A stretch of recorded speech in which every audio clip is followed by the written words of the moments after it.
నమస్తే అండి అందరికీ కూడా. సో రామిరెడ్డి గారు, వైఎస్ షర్మిల గారు ఇందాక నేను చెప్పినట్టు గత ఎలక్షన్స్లో, ఆంధ్రప్రదేశ్ ఎలక్షన్స్లో వైఎస్ఆర్ కాంగ్రెస్ పార్టీ తరపున ప్రచారం చేసి ఆ పార్టీ అధికారంలోకి రావడానికి చాలా ముఖ్య పాత్ర పోషించారు. ఆ తర్వాత ఇష్యూ ఏమైందనేది తెలియదు కానీ తెలంగాణకు వచ్చారు. తెలంగాణలో సొంతంగా పార్టీ పెట్టారు. వైఎస్ఆర్టీపీ పేరుతో పార్టీ ప్రారంభించారు.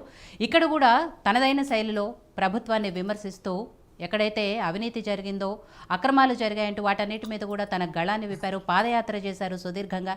ఇవన్నీ కూడా చేసిన ఆమె చివరిగా అంటే ఎలక్షన్ల ముందుకు మాత్రము వైఎస్ఆర్టీపీ పోటీలో ఉండట్లేదు, కాంగ్రెస్ పార్టీకి మద్దతు తెలుపుతున్నాను, కాంగ్రెస్ పార్టీకి వైఎస్ఆర్టీపీ అభిమానులందరూ కూడా కాంగ్రెస్ పార్టీకి ఓటేయండి అని చెప్పారు. ఆ తర్వాత ఎక్కడ కూడా సైలెంట్ అయిపోయారు. ఇప్పుడు మళ్ళీ ఒకసారిగా కాంగ్రెస్లో చేరబోతున్నారు అండ్ పార్టీని కూడా దాంట్లో విలీనం చేయబోతున్నారు. ఇవన్నీ వార్తలు వస్తున్న పరిస్థితుల్లో రేపు ఢిల్లీలో అధికారికంగా కూడా ఆవిడ ప్రకటన చేయనున్నారు. కాబట్టి ఏంటి వైఎస్ఆర్టీపీ పేరుతో పార్టీ ప్రారంభించిన ఆవిడ ఇప్పుడు కాంగ్రెస్ పార్టీలో విలీనం చేయడానికి, అక్కడి నుంచి వైఎస్ఆర్టీపీ నుంచి మొదలైన ప్రస్థానం ఇప్పుడు కాంగ్రెస్ పార్టీలో విలీనం చేసే వరకు ఎలా జరుగుతుంది, ఏంటి ప్లాన్ ఏంటి?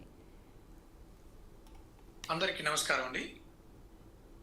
జూలై 8, 2021 సంవత్సరంలో వైఎస్ఆర్ తెలంగాణ పార్టీ ఆవిర్భవించిన రోజు నుంచి కూడా గడిచిన 2.5 సంవత్సరాలుగా తెలంగాణ రాష్ట్రంలో కేసీఆర్ యొక్క నియంత పాలన పారద్రోలాలి, అక్కడ జరుగుతున్నటువంటి అవినీతి అరాచక పాలన సాగనంపాలనేటువంటి లక్ష్యంతో మళ్ళీ బడుగు బలహీన వర్గాల ప్రజలకు రాజశేఖర రెడ్డి గారి సంక్షేమ పథకాలను అందించాలన్నటువంటి లక్ష్యంతో మేము 3800 కిలోమీటర్ల సుదీర్ఘ పాదయాత్రతోటి ప్రజలకు బాగా చేరువయ్యాము. ప్రజల్ని మమ్మల్ని ఆదరించారు, మంచిగా స్పందించారు. మొన్న జరిగినటువంటి శాసనసభ ఎన్నికల్లో మేము అన్ని స్థానాల్లో కూడా పోటీ చేయాలని చెప్పేసి చూశాము. మా లక్ష్యం ఒకటే, కేసీఆర్ నియంత పాలన పోవాలి.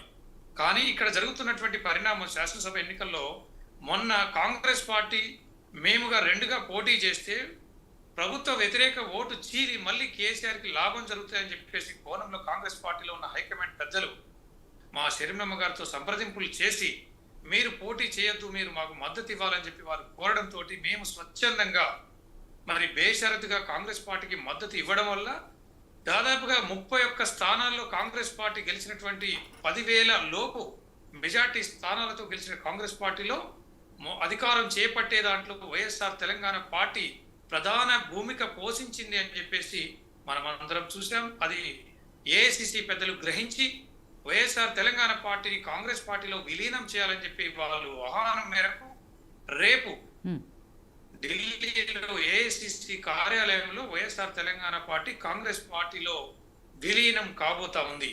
మరి ఇక్కడ మనం గమనించవలసింది, షర్మిలమ్మ గారు తెలంగాణలో పార్టీ పెట్టారు. పార్టీ దేనికోసం పెట్టారు, మరి కాంగ్రెస్ పార్టీలో ఎందుకు జాయిన్ అవుతున్నారు అని చెప్పేసి ప్రశ్న ఉత్పన్నమవుతున్న తరుణంలో షర్మిలమ్మ గారు లక్ష్యం ఒకటే, గతంలో రాజశేఖర రెడ్డి గారు అందించినటువంటి సంక్షేమ పాలన ప్రతి ఒక్క పేద గుండెను తాకాయి.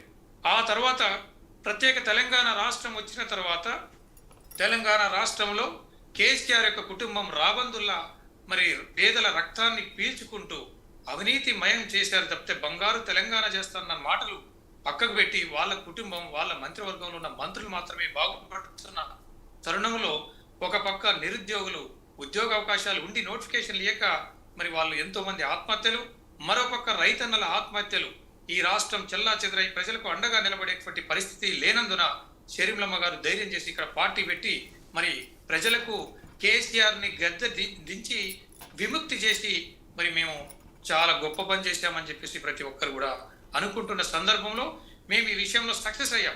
మా లక్ష్యం ఒకటే, కేసీఆర్ నియంత పాలన పోయింది.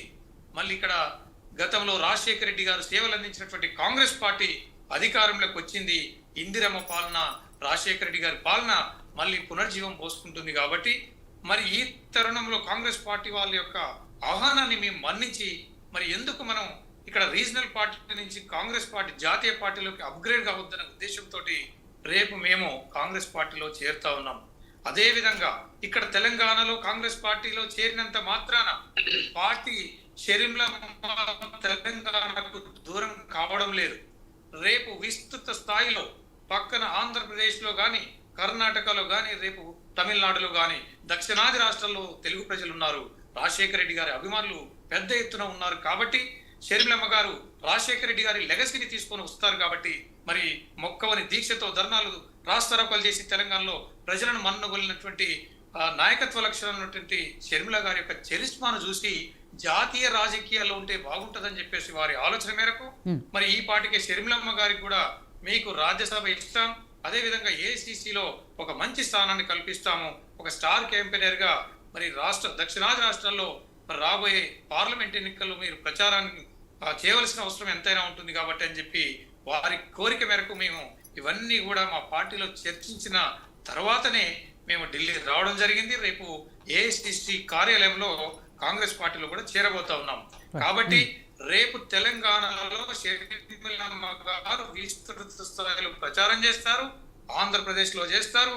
ఆంధ్రప్రదేశ్ లో మరి తెలంగాణ ఇవ్వడంతో ఆంధ్రప్రదేశ్ లో అక్కడ చాలా వెనకబడిపోయినటువంటి పరిస్థితిలో ఉన్నటువంటి కాంగ్రెస్ పార్టీని మళ్ళీ పైకి తీసుకొచ్చే దాంట్లో కూడా అహర్నిశలు కష్టపడి షర్మిలమ్మ పనిచేస్తున్న దాంట్లో ఏ మాత్రం సంకోచం అవసరం లేదు. రైట్. సో మధుబాబు గారు, ఏదైతే షర్మిల గారి గురించి మాట్లాడుతున్నామో, గతంలో వైఎస్ఆర్సీపీలోనే ఉన్నారు ఆవిడ అండ్ జగన్మోహన్